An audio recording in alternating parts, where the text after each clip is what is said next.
ಎಲ್ಲರಿಗೂ ನಮಸ್ಕಾರ. ಭಾರತದ ಪುಣ್ಯಭೂಮಿಯಲ್ಲಿ ಅದೆಷ್ಟೋ ದೇಗುಲಗಳಿವೆ, ಅದೆಷ್ಟೋ ಕಥೆಗಳಿವೆ. ಆದರೆ ಕೆಲವೊಂದು ಸ್ಥಳಗಳು ತಮ್ಮ ವೈಶಿಷ್ಟ್ಯತೆ ಮತ್ತು ಅದ್ಭುತಗಳ ಮೂಲಕವೇ ಗಮನ ಸೆಳೆಯುತ್ತವೆ. ಅಂತಹ ಒಂದು ಪುಣ್ಯಕ್ಷೇತ್ರವೇ ಕರ್ನಾಟಕದ ಹಾಸನ ಜಿಲ್ಲೆಯಲ್ಲಿರುವ ಶ್ರೀ ಹಾಸನಾಂಬಾ ದೇವಸ್ಥಾನ. ವರ್ಷದಲ್ಲಿ ಕೇವಲ 10ರಿಂದ 12 ದಿನಗಳ ಕಾಲ ಮಾತ್ರ ದರ್ಶನ ನೀಡುವ ಈ ದೇವಿ ಉಳಿದ 350ಕ್ಕೂ ಹೆಚ್ಚು ದಿನಗಳ ಕಾಲ ದೇಗುಲದ ಒಳಗೆ ಅದ್ಭುತ ಪವಾಡಗಳನ್ನು ಸೃಷ್ಟಿಸುತ್ತಾಳೆ. ಇಂದಿನ ನಮ್ಮ ಸಂಚಿಕೆಯಲ್ಲಿ ಹಾಸನಾಂಬೆಯ ಆಗಮನದ ಮೂಲ, ಸಪ್ತಮಾತೃಕೆಯರ ಜನ್ಮ ರಹಸ್ಯ, ದೇವಾಲಯದ ನಿರ್ಮಾಣದ ಇತಿಹಾಸ ಮತ್ತು ದೇವಿಯ ಪವಾಡಗಳ ಕುರಿತು ತಿಳಿಯೋಣ. ಇದು ಕೇವಲ ಕಥೆಯಲ್ಲ, ನಂಬಿಕೆ ಮತ್ತು ಆಧ್ಯಾತ್ಮದ ಪಯಣ. ಪುರಾತನ ಹಿಂದೂ ಧರ್ಮವು ಶಕ್ತಿ ಪೂಜೆಯ ಒಂದು ಪ್ರಮುಖ ಭಾಗವಾಗಿದೆ. ಹಿಂದೆ ಲೋಕದಲ್ಲಿ ರಕ್ತಬೀಜಾಸುರ ಎಂಬ ಭಯಂಕರ ರಾಕ್ಷಸನ ಅಟ್ಟಹಾಸ ಮಿತಿಮೀರಿತ್ತು.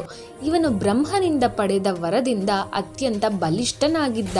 ಅವನಿಗೆ ಒಂದು ವಿಚಿತ್ರ ಶಕ್ತಿ ಇತ್ತು. ಅವನ ದೇಹದಿಂದ ಒಂದು ಹನಿ ರಕ್ತ ನೆಲಕ್ಕೆ ಬಿದ್ದರೆ ಆ ಒಂದೇ ಹನಿಯಿಂದ ಸಾವಿರಾರು ಹೊಸ ರಕ್ತಬೀಜಾಸುರರು ಹುಟ್ಟುತ್ತಿದ್ದರು. ಇದರಿಂದ ಅವನನ್ನು ಸಂಹರಿಸುವುದು ದೇವತೆಗಳಿಗೆ ಅಸಾಧ್ಯವಾಗಿತ್ತು. ದೇವತೆಗಳ ಸೇನೆ ರಕ್ತಬೀಜಾಸುರನ ವಿರುದ್ಧ ಹೋರಾಡಿ ಸೋಲನ್ನಪ್ಪಿದಾಗ ಅವರು ಪರಮೇಶ್ವರಿ ಆದಿಪರಾಶಕ್ತಿ ದುರ್ಗಾದೇವಿಯ ಮೊರೆ ಹೋದರು. ದುರ್ಗಾದೇವಿಯು ತನ್ನ ಉಗ್ರ ರೂಪದಲ್ಲಿ ಯುದ್ಧಕ್ಕೆ ಇಳಿದಳು. ಆಕೆಯು ಅಸುರನನ್ನು ಸಂಹರಿಸಲು ಪ್ರಯತ್ನಿಸಿದಳು.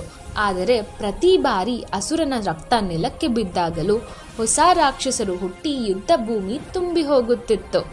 ಆಗ ಆದಿಪರಾಶಕ್ತಿ ಒಂದು ಮಹಾನ್ ನಿರ್ಧಾರ ಕೈಗೊಂಡಳು.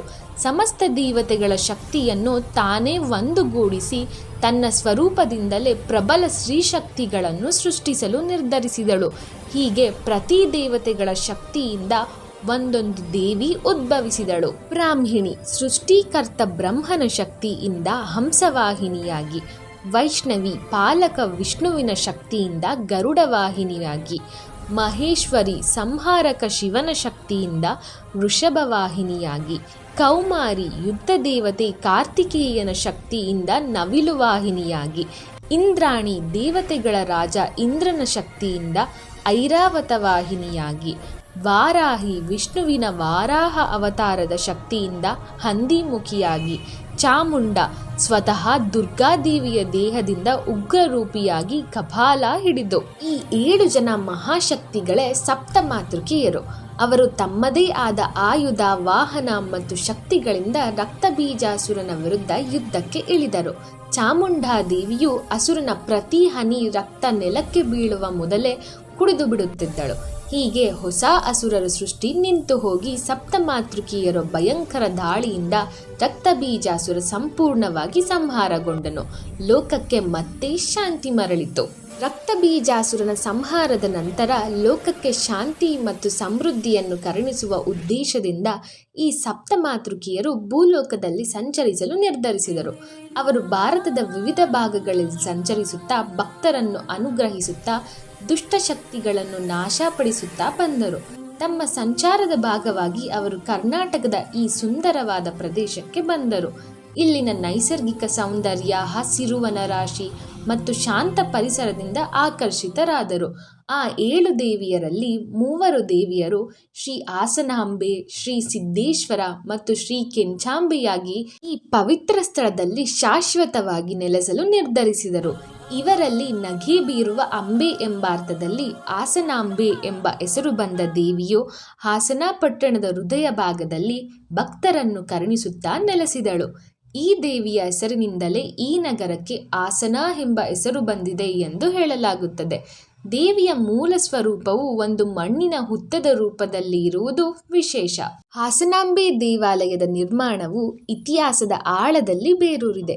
ಕ್ರಿಸ್ತಶಕ 12ನೇ ಶತಮಾನದ ಸುಮಾರಿಗೆ ಕರ್ನಾಟಕದ ಮಹಾನ್ ಸಾಮ್ರಾಜ್ಯವಾದ ಹೊಯ್ಸಳ ಅರಸರು ಈ ದೇಗುಲವನ್ನು ನಿರ್ಮಿಸಿದರು ಎಂದು ಐತಿಹಾಸಿಕರು ನಂಬುತ್ತಾರೆ. ಹೊಯ್ಸಳರು ತಮ್ಮ ಕಲಾತ್ಮಕ ಮತ್ತು ಅದ್ಭುತ ದೇವಾಲಯ ನಿರ್ಮಾಣಗಳಿಗೆ ಹೆಸರುವಾಸಿಯಾಗಿದ್ದರು. ಬೇಲೂರು, ಹಳೇಬೀಡಿನಂತಹ ವಿಶ್ವವಿಖ್ಯಾತ ದೇವಾಲಯಗಳನ್ನು ಕಟ್ಟಿಸಿದ ಹೊಯ್ಸಳರು ಹಾಸನದಲ್ಲಿ ಹಾಸನಾಂಬೆ ದೇವಿಗೂ ಒಂದು ಭವ್ಯ ದೇಗುಲವನ್ನು ನಿರ್ಮಿಸಿದರು. ಈಗ ನಾವು ಹಾಸನಾಂಬೆ ದೇಗುಲದ ಅತ್ಯಂತ ರೋಮಾಂಚಕ ಮತ್ತು ವಿಶಿಷ್ಟ ಪವಾಡಕ್ಕೆ ಬರೋಣ. ದೇವಿ ಹಾಸನಾಂಬೆ ವರ್ಷದಲ್ಲಿ ಕೇವಲ ದೀಪಾವಳಿಯ ಹಬ್ಬದ ಸಂದರ್ಭದಲ್ಲಿ ಮಾತ್ರ, ಅಂದರೆ ಸುಮಾರು 10ರಿಂದ 12 ದಿನಗಳ ಕಾಲ ಮಾತ್ರ ದರ್ಶನ ನೀಡುತ್ತಾಳೆ. ಉಳಿದ 350ಕ್ಕೂ ಹೆಚ್ಚು ದಿನಗಳ ಕಾಲ ದೇವಾಲಯದ ಬಾಗಿಲುಗಳು ಮುಚ್ಚಲಾಗುತ್ತದೆ. ಈ ಬಾಗಿಲು ಮುಚ್ಚುವ ಪ್ರಕ್ರಿಯೆ ಪವಾಡಕ್ಕೆ ಸಾಕ್ಷಿಯಾಗುತ್ತದೆ.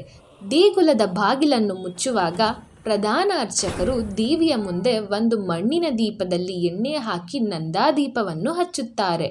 ಜೊತೆಗೆ ಒಂದು ಕಳಶದಲ್ಲಿ ಶುದ್ಧ ನೀರು, ದೇವಿಗೆ ಇಷ್ಟವಾದ ತಾಜಾ ಹೂವುಗಳು ಮತ್ತು ನೈವೇದ್ಯಕ್ಕೆ ಅಕ್ಕಿ ಬೆಲ್ಲವನ್ನು ಇಟ್ಟು ಹೋಗುತ್ತಾರೆ. ದೇವಿ ಇಡೀ ವರ್ಷ ಧ್ಯಾನ ಸ್ಥಳದಲ್ಲಿ ಇರುತ್ತಾಳೆ ಎಂದು ನಂಬಲಾಗುತ್ತದೆ. 1 ವರ್ಷದ ನಂತರ ಮತ್ತೆ ದೀಪಾವಳಿಯ ಶುಭ ಸಂದರ್ಭದಲ್ಲಿ ದೇವಾಲಯದ ಬಾಗಿಲುಗಳನ್ನು ತೆರೆಯಲಾಗುತ್ತದೆ. ಆಗ ಅಲ್ಲಿದ್ದ ಭಕ್ತರು ಮತ್ತು ಅರ್ಚಕರು ಕಂಡದ್ದು ಪವಾಡವೇ ಸರಿ. ಹಿಂದಿನ ವರ್ಷ ಹಚ್ಚಿ ಹೋಗಿದ್ದ ನಂದಾದೀಪವು ಇನ್ನೂ ಪ್ರಜ್ವಲಿಸುತ್ತಿರುತ್ತದೆ. ದೇವಿಗೆ ಅರ್ಪಿಸಿದ ಹೂವುಗಳು 1 ವರ್ಷ ಕಳೆದರೂ ಬಾಡಿರುವುದಿಲ್ಲ. ಕಳಶದಲ್ಲಿದ್ದ ನೀರು ಅಥವಾ ಅಕ್ಕಿ ಬೆಲ್ಲವು ಸ್ವಲ್ಪವೂ ಹಾಳಾಗಿರುವುದಿಲ್ಲ. ಕೆಟ್ಟ ವಾಸನೆ ಬಂದಿರುವುದಿಲ್ಲ. ಈ ಪವಾಡವನ್ನು ಕಣ್ಣಾರೆ ಕಂಡ ಭಕ್ತರು ಮೈ ರೋಮಾಂಚನಗೊಳ್ಳುತ್ತದೆ. ದೇವಿಯ ದಿವ್ಯ ಶಕ್ತಿ ಮತ್ತು ನಿರಂತರ ಉಪಸ್ಥಿತಿಗೆ ಇದಕ್ಕಿಂತ ದೊಡ್ಡ ಸಾಕ್ಷಿ ಬೇಕೇ? ಹಾಸನಾಂಬೆ ದೇಗುಲದಲ್ಲಿ ಇಂದಿಗೂ ಇರುವ ಮತ್ತೊಂದು ಪ್ರಮುಖ ಮತ್ತು ಮನಕಲುಕುವ ಕತೆ, ಅದು ಸೊಸೆಕಲ್ಲಿನ ಕತೆ. ಬಹಳ ಹಿಂದಿನ ಕಾಲದಲ್ಲಿ ದೇವಾಲಯದ ಅರ್ಚಕರ ಮನೆಯ ಸೊಸೆ ಅತ್ತೆಯ ಕಿರುಕುಳಕ್ಕೆ ಒಳಗಾಗಿದ್ದಳು. ಪ್ರತಿದಿನ ಆಕೆಗೆ ಮಾನಸಿಕ ಮತ್ತು ದೈಹಿಕ ಹಿಂಸೆ ನೀಡಲಾಗುತ್ತಿತ್ತು. ಅತ್ತೆಯ ದುಷ್ಟತನದಿಂದ ಬೇಸತ್ತ ಸೊಸೆ ತನ್ನ ಸಂಕಟವನ್ನು ದೇವಿ ಹಾಸನಾಂಬೆಯ ಮುಂದೆ ನಿವೇದಿಸಿಕೊಂಡಳು. ತನ್ನ ಮೇಲೆ ಆಗುತ್ತಿದ್ದ ದೌರ್ಜನ್ಯವನ್ನು ಸಹಿಸಲಾಗದ ಆಕೆ ಕೊನೆಗೆ ದೇವಿಯನ್ನು ಪ್ರಾರ್ಥಿಸಿ, ತಾಯಿ, ನನ್ನನ್ನು ರಕ್ಷಿಸು, ಇಲ್ಲವಾದರೆ ನಿನ್ನಲ್ಲಿ ಲೀನ ಮಾಡಿಕೊ ಎಂದು ಕರುಣಾಜನಕವಾಗಿ ಬೇಡಿಕೊಂಡಳು. ಸೊಸೆಯ ಅಳಲು ಕೇಳಿ ಕರುಣಾಮಯಿ ದೇವಿ ಆಕೆಗೆ ರಕ್ಷಣೆ ನೀಡಿ ಆಕೆಯನ್ನು ಒಂದು ಕಲ್ಲಿನ ರೂಪಕ್ಕೆ ಪರಿವರ್ತಿಸಿ ದೇಗುಲದ ಗರ್ಭಗುಡಿಯ ಒಂದು ಮೂಲೆಯಲ್ಲಿ ನಿಲ್ಲುವಂತೆ ಮಾಡಿದಳು. ಈ ಕಲ್ಲೇ ಇಂದಿಗೂ ಸೊಸೆ ಕಲ್ಲು ಎಂದು ಪ್ರಸಿದ್ಧವಾಗಿದೆ. ದೇವಸ್ಥಾನದ ಬಾಗಿಲು ತೆರೆದಾಗ ಈ ಕಲ್ಲನ್ನು ಸಹ ಭಕ್ತರು ನೋಡಬಹುದು. ದಂತಕಥೆಗಳ ಪ್ರಕಾರ ಈ ಕಲ್ಲು ಪ್ರತಿ ವರ್ಷ ಒಂದು ಅಗಳಷ್ಟು ಗರ್ಭಗುಡಿಯ ಕಡೆಗೆ ಚಲಿಸುತ್ತದೆ ಎಂಬ ನಂಬಿಕೆ ಇದೆ. ಈ ಕಲ್ಲು ಸಂಪೂರ್ಣವಾಗಿ ಗರ್ಭಗುಡಿಯನ್ನು ಪ್ರವೇಶಿಸಿದ ದಿನ ಕಲಿಯುಗ ಅಂತ್ಯವಾಗುತ್ತದೆ ಎಂದು ಸ್ಥಳೀಯರು ನಂಬುತ್ತಾರೆ. ಈ ಕಥೆಯು ದೇವಿಯು ಭಕ್ತರ ಕಷ್ಟಗಳಿಗೆ ಸ್ಪಂದಿಸುವಳು ಮತ್ತು ಅನ್ಯಾಯವನ್ನು ಎಂದಿಗೂ ಸಹಿಸುವುದಿಲ್ಲ ಎಂಬುದಕ್ಕೆ ಸಾಕ್ಷಿಯಾಗಿದೆ. ದೀಪಾವಳಿ ಸಮಯದಲ್ಲಿ ನಡೆಯುವ ಹಾಸನಾಂಬೆ ಜಾತ್ರೆಯು ಒಂದು ದೊಡ್ಡ ಉತ್ಸವವೇ ಸರಿ. ಈ ಕೆಲವೇ ದಿನಗಳ ದರ್ಶನಕ್ಕಾಗಿ ದೇಶದ ಮೂಲೆ ಮೂಲೆಗಳಿಂದ ಲಕ್ಷಾಂತರ ಭಕ್ತರು ಹಾಸನಕ್ಕೆ ಹರಿದು ಬರುತ್ತಾರೆ. ಈ ಸಮಯದಲ್ಲಿ ದೇವಾಲಯವನ್ನು ಹೂಗಳಿಂದ, ವಿದ್ಯುತ್ ದೀಪಗಳಿಂದ ಸಿಂಗರಿಸಲಾಗುತ್ತದೆ. ವಿಶೇಷ ಪೂಜೆಗಳು, ಹೋಮ, ಹವನಗಳು ನಡೆಯುತ್ತವೆ. ಇದು ಕೇವಲ ಧಾರ್ಮಿಕ ಆಚರಣೆಯಲ್ಲ, ಜನರ ನಂಬಿಕೆ, ಸಂಸ್ಕೃತಿ ಮತ್ತು ಐತಿಹಾಸಿಕ ಪರಂಪರೆಯ ಒಂದು ದೊಡ್ಡ ಪ್ರತೀಕ. ಹೀಗೆ ರಕ್ತಾಬೀಜಾಸುರನ ಸಂಹಾರಕ್ಕಾಗಿ ಆದಿಪರಾಶಕ್ತಿಯಿಂದ ಉದ್ಭವಿಸಿದ ಸಪ್ತಮಾತೃಕೆಯರಲ್ಲೊಬ್ಬಳೇ ನಮ್ಮ ಶ್ರೀ ಹಾಸನಾಂಬೆ. ಹೊಯ್ಸಳರಂತಹ ಮಹಾನ್ ರಾಜಮನೆತನದ ಆಶ್ರಯದಲ್ಲಿ ನಿರ್ಮಿತವಾದ ಈ ದೇವಾಲಯವು ಕೇವಲ ಒಂದು ಕಟ್ಟಡವಲ್ಲ, ಅದು ಜೀವಂತ ಪವಾಡಗಳಿಗೆ ಸಾಕ್ಷಿಯಾಗಿ ನಿಂತಿದೆ. ಆಕೆಯ ವರ್ಷಕ್ಕೊಮ್ಮೆ ದರ್ಶನ ನೀಡುವ ಪದ್ಧತಿ, ವರ್ಷವಿಡೀ ಉರಿಯುವ ದೀಪ, ಬಾಡದ ಹೂವುಗಳು ಮತ್ತು ಸೊಸೆ ಕಲ್ಲಿನ ಕಥೆಗಳು ಈ ದೇಗುಲದ ಸುತ್ತಲೂ ಒಂದು ಆಧ್ಯಾತ್ಮಿಕ ವಲಯವನ್ನು ಸೃಷ್ಟಿಸಿವೆ. ಈ ಪುಣ್ಯಕ್ಷೇತ್ರದ ದರ್ಶನವನ್ನು ಒಮ್ಮೆಯಾದರೂ ಮಾಡಲೇಬೇಕು.